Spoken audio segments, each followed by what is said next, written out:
গুলির শব্দ, বিক্ষোভের আগুন আর প্রশাসনের কড়া নজরদারি সব মিলিয়ে এক অস্থির পরিস্থিতি।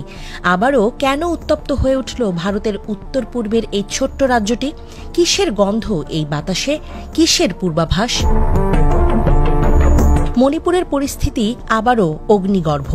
শনিবার বিকেল থেকে নতুন করে ছড়িয়ে পড়া সহিংসতা রাজ্যটিকে এক অস্থির পরিস্থিতির মুখে ঠেলে দিয়েছে। জারি করা হয়েছে কারফিউ, বন্ধ করে দেওয়া হয়েছে ইন্টারনেট পরিষেবা। গতকাল বিকেল থেকেই এই উত্তেজনা শুরু হয়েছে।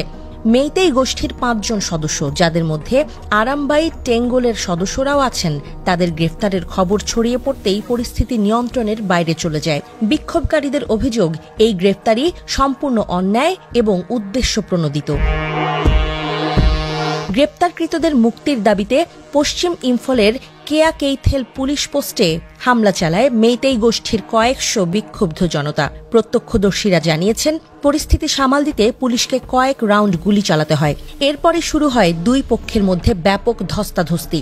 এই সংঘর্ষে 2 সাংবাদিক সহ 3 জন আহত হয়েছেন।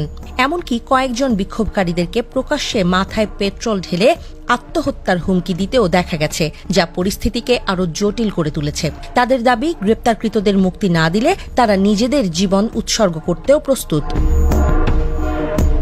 স্বাভাবিকভাবেই রাজ্যের জনজীবনে এর ব্যাপক প্রভাব পড়েছে। মানুষ আতঙ্কে রয়েছেন। নিত্য প্রয়োজনীয় জিনিসপত্রের দোকানপাট বন্ধ, রাস্তাঘাট শুনশান। যাতায়াত ব্যবস্থা প্রায় স্তব্ধ। শিশুদের স্কুল বন্ধ, কর্মজীবীরা অফিসে যেতে পারছেন না। এক কথায় পুরো রাজ্য যেন এক থমথমে অচল অবস্থার মধ্য দিয়ে যাচ্ছে। প্রশ্ন উঠছে, এই পরিস্থিতি কবে স্বাভাবিক হবে? কবে ফিরবে শান্তি? মণিপুর এক ভূখণ্ড যেখানে শান্তি যেন এক মরীচিকা।